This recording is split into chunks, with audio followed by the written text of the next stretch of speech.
સહિત આખા રાજ્યને ગરમીથી આંશિક રાહત મળશે। તાપમાનમાં થોડો ઘટાડો થતા રાહત મળી છે। મોટાભાગના શહેરોમાં તાપમાન 36 થી 38 ડિગ્રી વચ્ચે રહ્યું। અમદાવાદનું તાપમાન 36.8 ડિગ્રી નોંધાયું છે, તો ડીસાનું તાપમાન 36 ડિગ્રી નોંધાયું છે।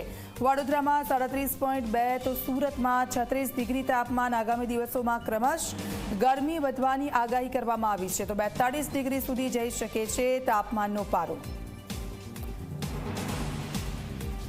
તો આગામી દિવસોમાં ગરમી વધવાની આગાહી કરવામાં આવી છે, પરંતુ મોટાભાગના શહેરોમાં તાપમાન 36 થી 38ની વચ્ચે રહ્યું। 42 ડિગ્રી સુધી ગરમીનો પારો જઈ શકે છે। અમદાવાદ સહિત આખા રાજ્યને હાલ તો ગરમીથી આંશિક રાહત મળી છે, કારણ કે જે પ્રકારનું તાપમાન નોંધાયું છે, તાપમાનમાં થોડો ઘટાડો થતાં રાહત મળી રહી છે લોકોને।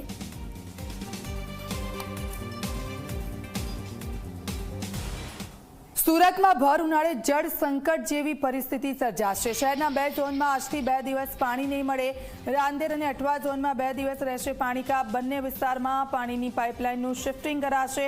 રાંદેર ઝોનમાં 420 mm વ્યાસની પાઇપલાઇન શિફ્ટ કરાશે, તો રાંદેરમાં બંને વોટર ટ્રીટમેન્ટ પ્લાન્ટ સંપૂર્ણ બંધ રહેશે। 2 દિવસ સુધી પાણી કાપથી લોકોની મુશ્કેલીમાં મોટો વધારો થશે। એક તો ઉનાળાનો સમય અને આ બધાની વચ્ચે જે રાંદેર વિસ્તાર છે કે જ્યાં ભર ઉનાળે જળ સંકટ જેવી પરિસ્થિતિ। રાંદેર ઝોનમાં 420 mm વ્યાસની પાઇપલાઇન શિફ્ટ કરાશે અને તેને લઈને આ પાણી કાપ